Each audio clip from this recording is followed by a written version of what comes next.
Previously on Fear the Walking Dead. So this is an episode about Daniel's memory issues, huh? I wish I had memory problems, so I could forget that this ever happened. What does frickin' Daniel think? He looks over at this tiny, stupid boat in the corner of the frickin' place, and he's like, that's the Abigail. Oh my god, my daughter must be on there. Have you not seen the Abigail? It looks like it's covered in piss. Seriously, the episode looks like it's covered in piss.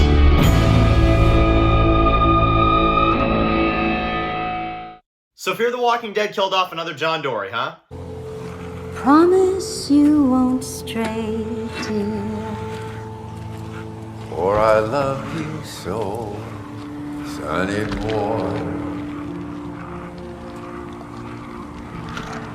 And once again, it sucked. Hey guys, it's Dan, your host of Dan's Reviews, and today I'm back for another video for Fear the Walking Dead. And in today's video, we're going to be doing our review for this week's episode of Fear the Walking Dead. This is for Season 7, Episode 12, Sonny Boy. I told you I needed the right opportunity. I think I just found it. Come in. Of course I'd be the first person he'd suspect.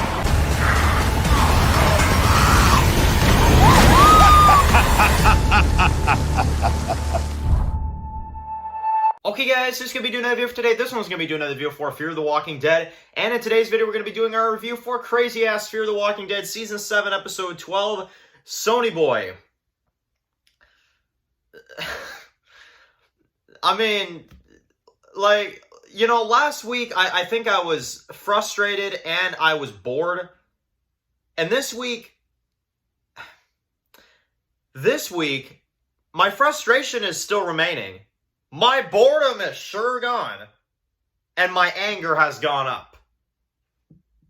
Yeah, I'd say that makes sense. So, let's just talk about it. John Dory Sr. is dead.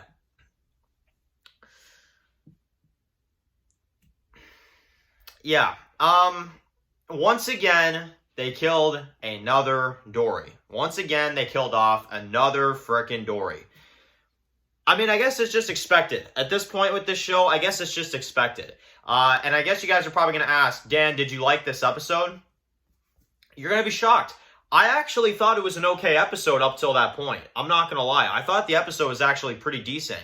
There was some okay stuff going on. There was some decent stuff going on in the tower. There's some okay, you know, intensity, okay dialogue scenes. It's not all bad, but the ending just stomped on it. I'm not going to lie. The ending just stomped on it. So, I don't know. I'm not going to go ahead and say this episode was trash like last week, but it certainly was not what I wanted to see. I mean, it's certainly not what I wanted. So, let's just start from the beginning and then we'll get to that stupid freaking ending. So, okay.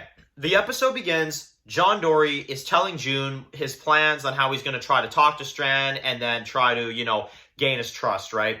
And he's planting, like, kind of suspects to make Strand suspect other people so then John can then kind of earn Strand's respect a bit more. So they're chucking people off the roof, stuff like that. And one of the ones that he makes Strand suspect is Howard, okay? So they're about to throw him off the roof as well, too. But, you know, they basically decide at the last minute not to. And we find out that little Mo is gone. And then that's when Victor kind of starts to freak out. And everybody is looking for, you know, little Mo. You got Howard that says, oh, you know, I'll try to find her. And Strand tells him, well, if you don't find little Mo in less than 24 hours, I'm going to throw you off the, you know, the top of the roof, right? So pretty intense stuff. You kind of get a little bit of character development in this one for Howard, as you basically find out that, at least through his words at first, that apparently his family is actually still alive. And he believes that they're still out there. And he wants to potentially have them find the tower. That's, you know, what he's hoping for. And you then basically have John Dory Sr. that's kind of trying to earn, you know, Strand's respect. And you then find out that the person that took baby Mo is actually June, okay? So you kind of throw it through a loop. And I actually like this scene because you've got June that tries to sneak the baby out. Morgan's on the outside.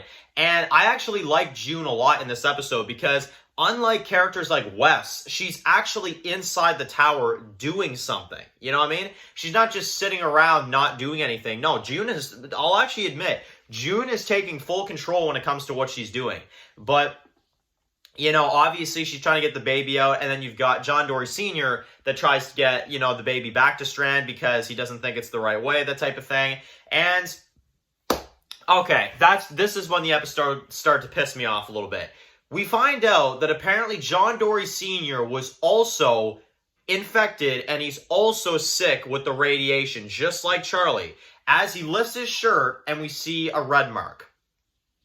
Of course we see that. I remember, I rolled my eyes. I was like, yep, we're doing this again. So, yeah, not only that, we then find out, oh my god, John Sr. doesn't have long left to live. No kidding, if I fast forward 20 minutes, I'll find that out myself. So, anyway, it's so stupid. He literally tells her, like, yeah, I don't have much longer. Yeah, I have these red marks. Look at this crap. I mean, it's just, it's cliche. And basically, then they take the kid back in, and then Strand then thinks that and I'm so confused by this. He thinks it's John Sr. that really found the baby, but he's not going to suspect how the baby got away. Like, is that just me? Like, Strand is trying to figure out who took the kid in the first place. And the entire time he doesn't question June. June was standing right there, and if you don't think it's John Sr. that took the kid away, it's got to be one of those two. Why do you trust John Sr.? You know what I'm saying? Like, it doesn't make any sense. You literally see them there with the baby. If you're not going to suspect John Sr., at least suspect June. Like, I don't understand that whatsoever. So, I don't know. Strand just kind of acted like a kind of an idiot in this episode, I'm going to be honest. And it's all over this kid that's not even his. Like, it's a terrible plot, and I'm starting to get really sick and tired of it. It's like, oh, bring me the baby. I love the baby. Like, I'm like, bruh, you're such a friggin' weirdo. Like, I don't know. Not my storyline. So again, flaws. But then we get something good in this episode, okay? Then we get the death of Howard. I like that scene. I actually really like that. It's a fun twist. I didn't expect him to die. And basically, you've got Strand that questions Howard and John Dory Sr. on the roof. John Dory Sr. admits to what he's doing, but Strand finds it to be so brilliant that he tells him chuck him off the roof anyway, okay? So then he throws Howard off the roof, and he dies. He falls right into the pit. Easy the best scene of the episode. I actually think that scene is really shocking, really interesting, and it's actually a really cool moment for Strand, where he's like, you know what? Screw him. Throw him over. You know what I'm saying? I like that. I actually really like that. So then you've got John Dory Sr. He's starting to drink again. You've got Strand that comes in. They share a drink. Blah, blah, blah, blah, blah, blah, blah, blah, blah, blah, blah. I'm going to pass by this quite, pretty quick. And then John Dory Sr. has a change of heart. He knocks Strand out. Yes, actually does knock Strand out and knocks him to the ground. And if he was smart, he would have killed him. But we have to have plot armor here, so he just knocks him out. And then basically you've got Wes that then finds Strand later on. Wes is apparently his most faithful sidekick all of a sudden. So apparently now Wes is all in or something. And then you've got John Dory Sr. that is bringing the baby out to Morgan. Okay, so this is how John Sr. goes out. And I still can't even believe this. He literally brings the baby with him. He says his goodbyes to June. He says his goodbyes to Grace and all this crap. It's really emotional. And I guess I didn't pick up on it until he went back out there. But you want to know why I don't like John Sr.'s death, guys? You want to know the main reason why I hate his death? It's actually not for the typical reason that a lot of people are going to say. I know people are going to say, yeah, Dan, you hated his death because he got devoured and eaten alive and it was really pathetic. Part of it, yes, part of it. I'll tell you my biggest problem with it, though. The fact that he says that I can't cover myself with walker guts because it'll affect the baby, okay? Two corrections here. Walking Dead has done it in No Way Out, and little Judith is still standing with us now, so don't even give me that crap. Second of all, he goes out there in armor, not covered in walker guts. What do you think is going to happen? Seriously, what do you think is going to happen? If you're not covered in guts, you put you and that baby at risk of getting eaten alive. Okay, realize this. Why? You've got barely any armor on you. You've got exposed arms everywhere. Cover yourself in walker guts. It will help you get through. I mean, I don't get it. And at least if the baby starts screaming, the dead are not going to be right on you. You can try to run for it, at least. But no, you're not even going to cover yourself in the guts. You're going to go out there with this stupid-ass freaking armor, friggin' knight in shining armor over here, friggin' small little armor that's, you could easily, the dead could still easily bite through your arm, which of course they did. Of course they freaking did. And you've got him that goes through, literally. And, you know, the one thing I'll say I like about this, it is heroic what he does. But it's so stupid that I don't even care. I'm like, okay, is it heroic for him to do that? To give the baby to Morgan to do something like this? Yeah, it is. But he could have gotten through and not gotten bit. I mean, it's pretty freaking simple if you ask me. But no, instead, I'm going to go through there. No walker guts on me at this point. I don't even whatever. I don't have long to live. Like, dude, at least live your days till the fullest. Like, good Lord, man. Such a stupid freaking death, man. Fear the Walking Dead is national dumb deaths. I mean, it seriously is. So, and then on top of that, they play this stupid freaking music, might I add, of, I think it's Grace and Dory singing.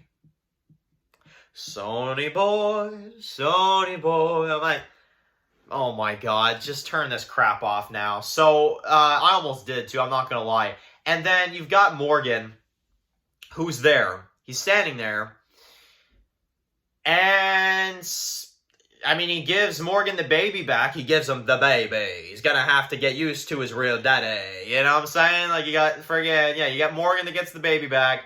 And, Strand's all pissed because his kid is gone. So, yeah, he's all pissed. He's threatening Morgan. Oh, my God, what am I going to do? I don't have my baby or whatever. That's Morgan's, but okay. Well, I'll tell you what would have been more smart. This is another thing that would have been a lot more smart. If this show actually made sense, Grace would have been the one to go out. Grace would have been the one to cover herself in guts with the baby. You know, if you care about this damn kid so much, bring her out there, bring the kid to Morgan, and Grace, Morgan, and the baby would live happily ever after. Like, seriously, but no, instead, Grace is too much of a pansy. She's like, here's the child. I don't care. Here's the frickin' child. Here's the music it listens to.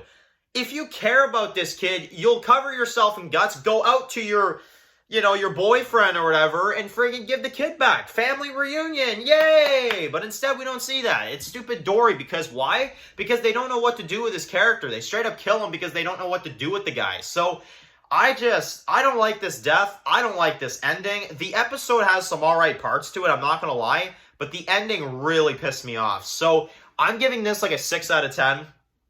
That's even generous. I think it is still a fail when it comes to a Fear episode. It is better than the last few, but good Lord, man, I can't even believe they killed John Sr. So that's another Jory, Jory. That's another Dory dead. That's what I think about it. I think it was total crap. So anyway, let me know in the comment section below what you guys think. Once again, Fear the Walking Dead at it again with its masterpiece writing. And I'll be back for next week's review. Thank you all so much for watching. I'll see you guys way soon for another video. Of course, guys, if you're new here, make sure to click that subscribe button so you don't miss some of my videos for Fear the Walking Dead. Follow Dan's Walk Reviews on Instagram, guys. And of course, I'll see you guys way soon for another video for Fear the Walking Dead. Enjoy the rest of your day, guys, and peace out. My God, no!